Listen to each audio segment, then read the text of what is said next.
Me, can I help you? No, I live here. Just moved in last week. Really? You sure you got the right house? Pretty sure my name's on the mortgage. I'm calling the police. You look suspicious. You mean I look black? Maybe. Well, then you got police. The call itself lasted less than a minute. A neighbor reported a man moving boxes into a home that did not feel right. Nothing sounded urgent. Nothing sounded dangerous. At the time, it appeared to be a routine request for police assistance. The dispatcher logged it. Units were notified. Procedure began moving forward, quietly, automatically. What the caller did not know, what no one on that line fully understood, was that this single decision would not remain local. It would be reviewed, recorded, escalated. Weeks later, the incident would no longer belong to a neighborhood or even a city. It would enter a federal system designed to examine power, intent, and consequence. The outcome would be permanent. The record would be official, and the price would be far greater than anyone involved expected, because the mistake had already occurred. The only question left was where the line was crossed. The first patrol car slowed as it entered the street. No lights, no sirens, just a marked vehicle responding to a neighbor's concern. Boxes were stacked near the curb. A moving truck idled nearby. The man at the center of the call did not appear alarmed. He did not raise his voice. He did not attempt to leave. He continued unloading, moving between the truck and the front door, behaving exactly as a resident would. From the outside, the situation looked resolved before it began, but procedure had already taken over. The call had created a record. The record required a response. And once authority arrives, silence can be misread as defiance. Questions followed that carried no accusation on their surface. Who lives here? How long he had been inside? Whether someone else had given permission? Each answer narrowed the space for discretion. Each moment reduced the chance to disengage. What neither the caller nor the responding officers could see was the chain forming behind them. Documentation, review, oversight. This was no longer about a neighbor's discomfort. It was about how power reacts when summoned without cause and how that reaction is preserved. Because from this point forward, every decision would be logged. And later, those decisions would be read very differently. The man unloading the truck had planned the move carefully. The house was purchased weeks earlier. Paperwork signed. Utilities transferred. Keys issued through a closing process that left no ambiguity about ownership or permission. He had chosen the neighborhood for reasons that were ordinary. Proximity to work, a quiet street, a place that offered privacy after long hours spent inside federal buildings where discretion was not optional, but required. His career did not invite attention. It demanded restraint. Years of service had conditioned him to document first, speak carefully, and allow systems to function as designed. He had spent much of his professional life operating inside those systems, enforcing court orders, transporting defendants, and protecting judicial processes that depended on calm compliance rather than spectacle. There were no complaints attached to his record, no disciplinary history, no public controversy. His work was defined by procedure, not personality. On that afternoon, none of that was visible. He wore casual clothing. He moved furniture by hand. He exchanged brief, polite acknowledgments with passing neighbors who glanced and continued walking. There was nothing performative about the scene, nothing that invited confrontation, nothing that required clarification. The boxes contained household items, books, kitchenware, documents sealed in folders that never left his possession, a habit formed by years of professional caution. He did not anticipate an encounter with law enforcement because there was no reason to. The move complied with zoning rules. Parking was lawful. The residence was his. From his perspective, the day represented closure, a transition completed, a routine milestone that marked stability rather than disruption. What mattered for what followed was not his title, which remained unspoken. It was his credibility, his consistency, his absence of any behavior that could reasonably justify suspicion. By the time officers stepped out of the patrol car, the foundation of the case was already set not by accusation, but by contrast. Between what was observed and what had been reported, between a lawful act and a response that would soon exceed it. This grounding mattered, because when escalation arrived, it would not be driven by uncertainty.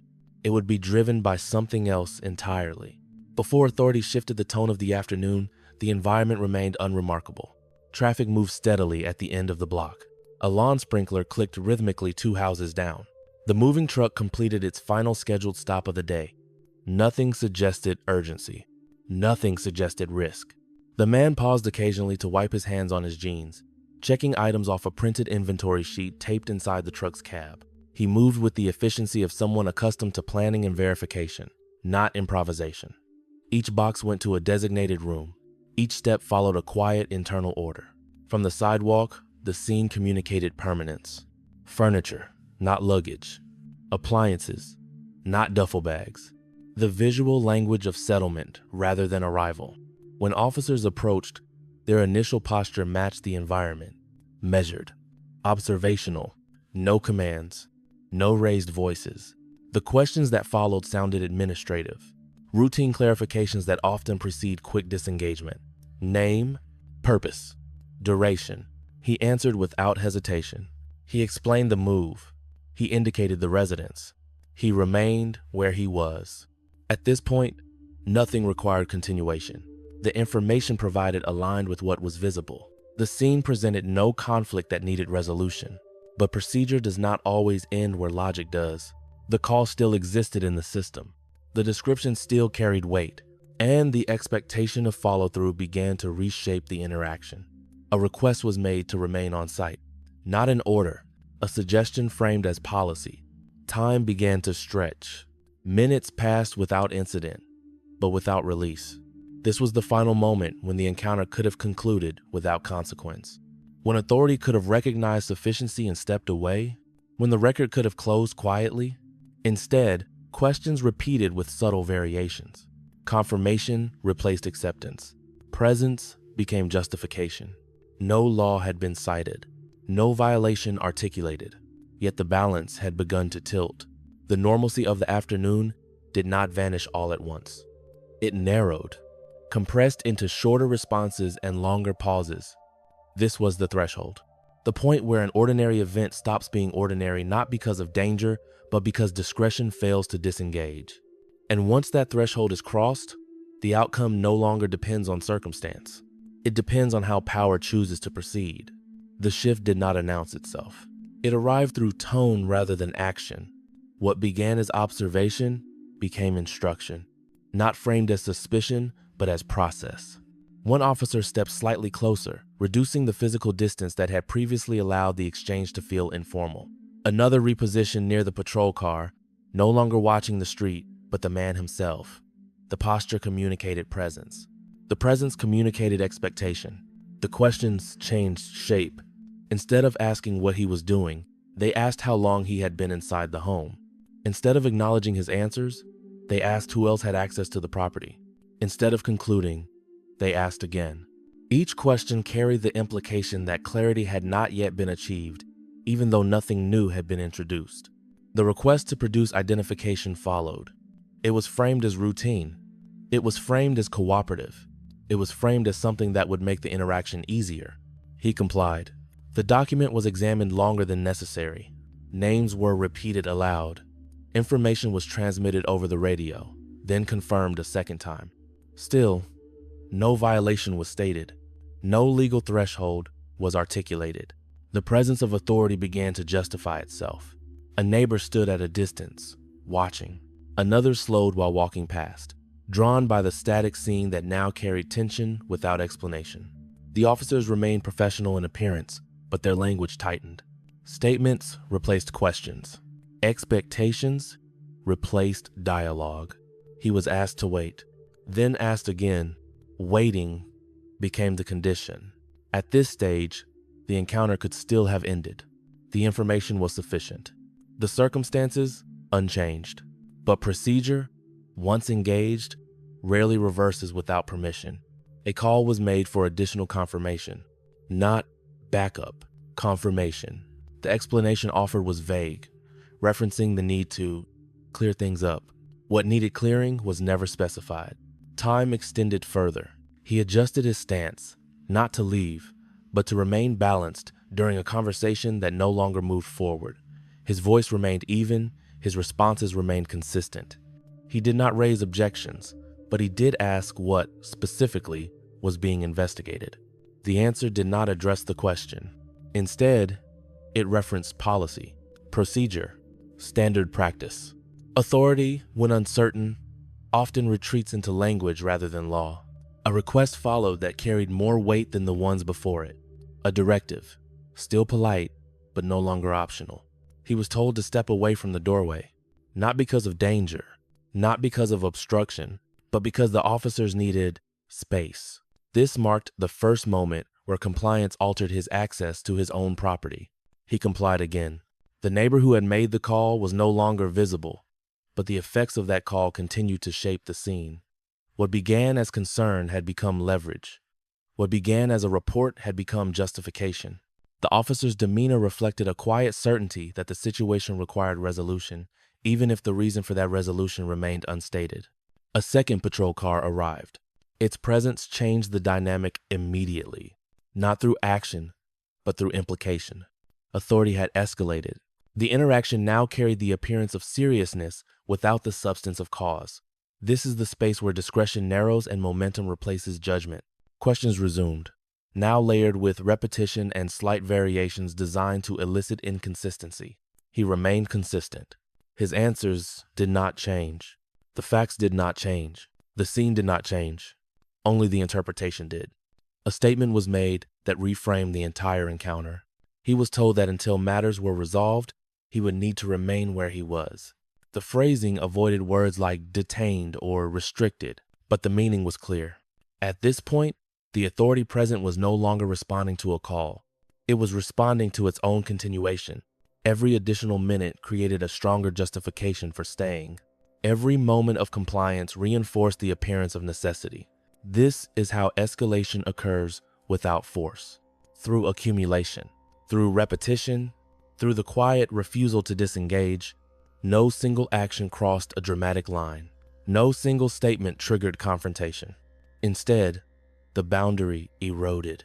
What began as a neighbor's discomfort had transformed into a controlled environment governed by procedure rather than evidence.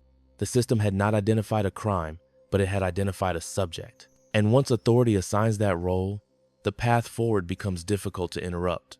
Because from this moment on, the interaction was no longer about resolving uncertainty. It was about preserving the rationale for everything that had already occurred. And that rationale would soon be tested. At this stage, the encounter crossed into a zone defined less by observation and more by justification. The language used by officers shifted toward concepts that sound procedural but carry legal weight only when specific conditions are met. Requests were framed as cooperation. Delays were framed as verification. Restrictions were framed as temporary. None of those frames, on their own, establish authority. They only function when paired with a lawful basis that is articulated and supported by observable facts. That basis never arrived. The original call described discomfort, not danger. No allegation of a crime had been made. No witness reported a threat. No behavior observed on scene contradicted the explanation given. In ordinary circumstances, this is where discretion ends the encounter. Instead, the continued presence of officers created a circular logic. The fact that they were still there was used to imply that something remained unresolved. The unresolved status then justified staying longer. This is a common checkpoint where encounters drift. Remaining on scene is not, by itself, a detention. But directing a person to stay, restricting movement, or conditioning release on compliance moves the interaction closer to one regardless of the language used. Here, the requests accumulated. Stand here. Wait there. Step back. Each directive was minor. Together, they altered control of the space. Another checkpoint emerged when identification was retained longer than necessary. Verification is permissible when tied to a specific inquiry. When the inquiry is undefined, verification becomes delay. The questions repeated did not seek new facts. They sought confirmation of earlier answers. In legal terms, repetition without cause does not strengthen justification. It exposes the absence of it. Throughout this period, no explanation was offered that connected the original report to a legal standard requiring continued control. The officers did not cite a statute. They did not articulate a violation. They relied instead on phrases that signal authority without invoking law. Policy, procedure, standard practice. Those phrases describe internal guidance. They do not create external power. Another checkpoint appeared with the arrival of additional units. The presence of more officers can escalate safety concerns when circumstances demand it. Here, the circumstances remained unchanged. The escalation served perception rather than protection. Perception matters because it alters how authority is experienced. Multiple units create pressure. Pressure invites compliance. Compliance is later used to argue consent. This is where misunderstandings often arise for civilians. Silence is interpreted as agreement. Cooperation is interpreted as permission. Waiting is interpreted as acceptance. But cooperation does not retroactively supply legal cause. By the time officers stated that he would need to remain on site until matters were resolved, the interaction had crossed into a space that requires justification. The absence of that justification did not halt the process. It merely postponed the reckoning. The record continued to build. Audio captured tone. Video captured posture. Logs captured timing. Each element would later be reviewed not for intent, but for alignment with legal thresholds. This phase is not dramatic. It is procedural, and it is decisive. Because once authority relies on accumulation rather than cause, the outcome no longer depends on how calm the subject remains. It depends on how the record reads when examined without urgency, without pressure, and without the need to defend a decision already made. That examination was coming. The turning point did not occur on the street. It occurred later, inside a system built to read encounters without emotion. What had been routine procedure became review material the moment the documentation was preserved in full. Audio from the initial dispatch call, body-worn camera footage from multiple angles, timestamps showing how long the encounter continued after all observable questions had been answered. Separated from the pressure of the moment, the sequence looked different. The dispatcher's log showed the original report exactly as it was made. No allegation of a crime, no description of a threat, only a perception of something not right. That perception, once transcribed, stood alone without supporting detail. The video filled in the gaps. Footage showed a man remaining stationary when asked. It showed compliance without hesitation. It showed identification produced promptly and returned late. Most importantly, it showed what never appeared. Evasive movement, contradictory statements, attempts to leave, or behavior that could reasonably justify escalation. Time markers became critical. Minutes passed after verification was complete. More minutes passed after additional units arrived. The interaction continued without new information entering the record. In legal review, duration is not neutral. Prolonged encounters require progressively stronger justification. Here, justification weakened as time increased. Another layer emerged through audio. Tone matters when words remain neutral. Commands were avoided, but expectations were clear. Phrases suggesting obligation appeared without corresponding legal explanation. Reviewers did not need to infer intent. They assessed alignment. What actions were taken? What authority existed at each step? Whether those actions matched the authority claimed. The evidence did not escalate emotion. It clarified sequence. The moment of restriction when he was told he needed to remain became a focal point. Prior to that moment, officers retained discretion. After it, discretion required cause. No cause was documented. Once the material reached federal reviewers, the analysis widened. The question was no longer whether officers acted politely or whether tension remained low. The question became structural. How a system responds when a call rooted in bias triggers authority without boundaries. At this stage, another fact entered the record. The man's professional role, previously irrelevant to the encounter, became relevant to jurisdiction, not as a shield, but as a trigger for oversight. Federal involvement did not arrive as retaliation, it arrived as procedure.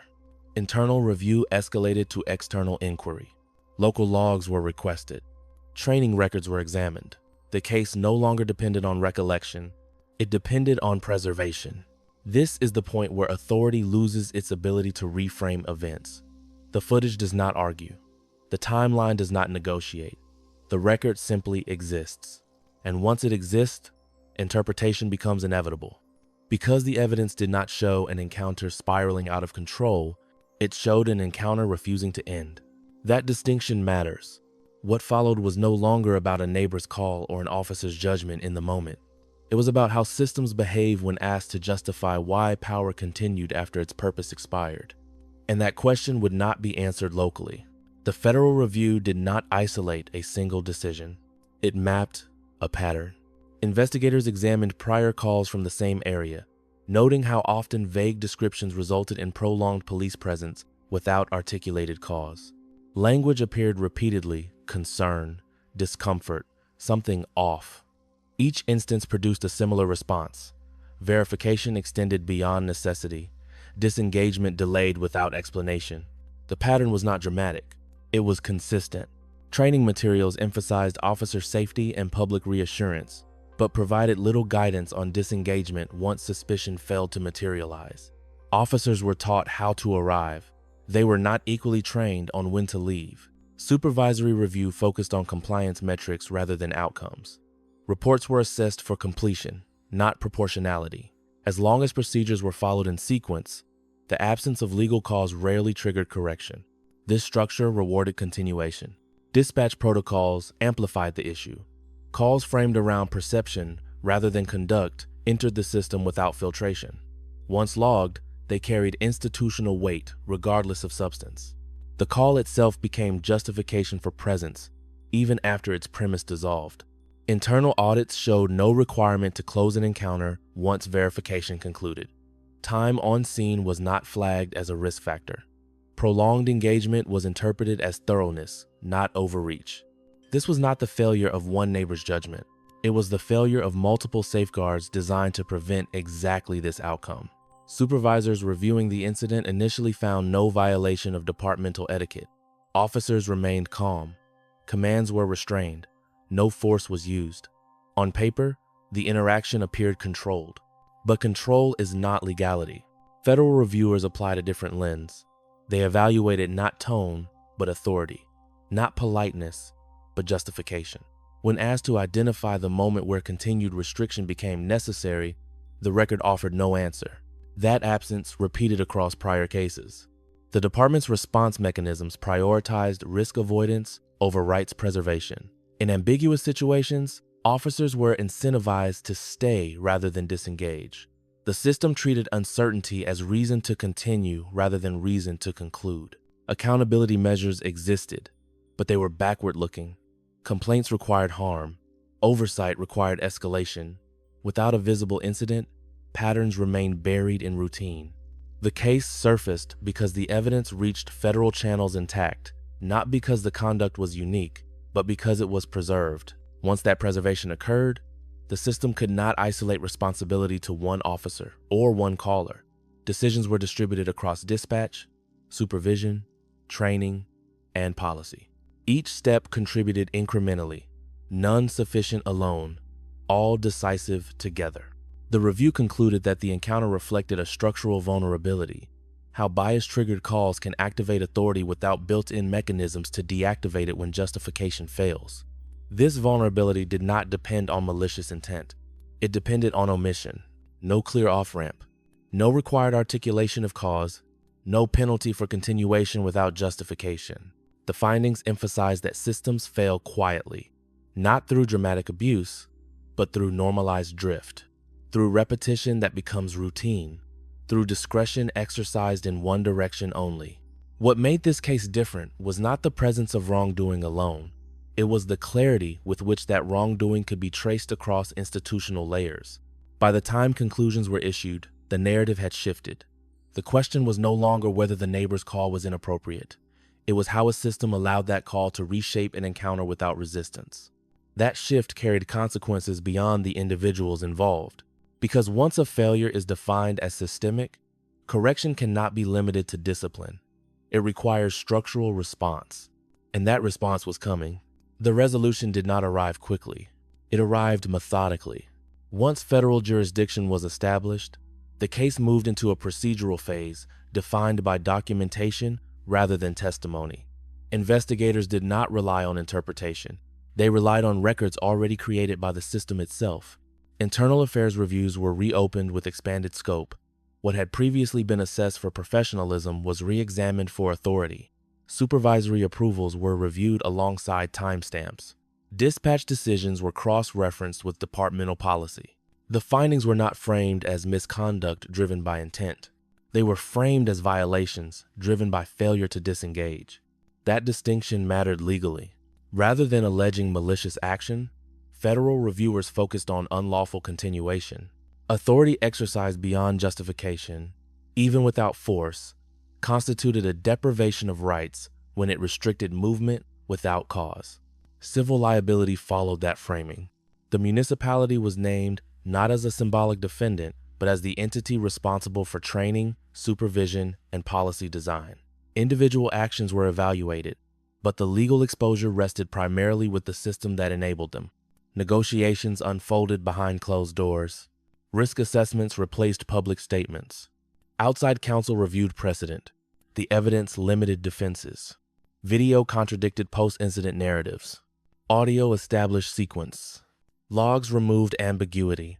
Settlement discussions accelerated once it became clear that litigation would place systemic practices under public examination. The cost of disclosure exceeded the cost of resolution. The agreement that followed was specific. Monetary compensation was authorized. Policy revisions were mandated. Training requirements were formalized. The settlement did not admit intent. It acknowledged impact. In parallel, administrative consequences proceeded on a separate track. Supervisory reviews resulted in corrective action. Performance evaluations were amended. Training deficiencies were documented and addressed. The outcome was not dramatic. No courtroom confrontation. No televised verdict. It was decisive. The legal record reflected that authority had been exercised without sufficient cause, and that such exercise carried consequences regardless of demeanor or outcome. The absence of arrest did not negate the violation. The absence of force did not excuse the restriction. Federal oversight remained in place beyond the resolution of the individual case. Compliance reports were scheduled. Audits were required. The system was obligated to demonstrate change, not promise it. For the individual at the center of the encounter, the resolution restored more than time lost. It established clarity. The record now reflected what the encounter had lacked from the beginning: articulated boundaries. For the department, the case became a reference point, not an anomaly, but a marker, a documented instance where continuation replaced cause and the law intervened. This is how legal consequences operate in structural cases: quietly, formally, irreversibly. Once entered into the record, they do not fade. They inform policy. They guide training, they alter risk calculations, and they remain available for comparison when the next encounter is reviewed. The impact of the case extended beyond the individuals involved, not through public outrage, but through institutional recalibration. Departments rarely change in response to a single incident.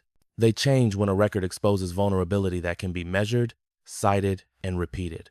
Following the resolution, policy language was adjusted to address disengagement explicitly. Officers were required to articulate cause not only to initiate an encounter, but to continue one. Time on scene became a variable subject to review. Supervisors were instructed to question duration, not just demeanor. Dispatch protocols were revised. Calls based solely on perception without reported conduct were flagged for limited response. Documentation standards were updated to require closure criteria, ensuring that authority did not persist by default. Training modules incorporated the case as a reference point, not as a cautionary tale of misconduct, but as an example of procedural drift.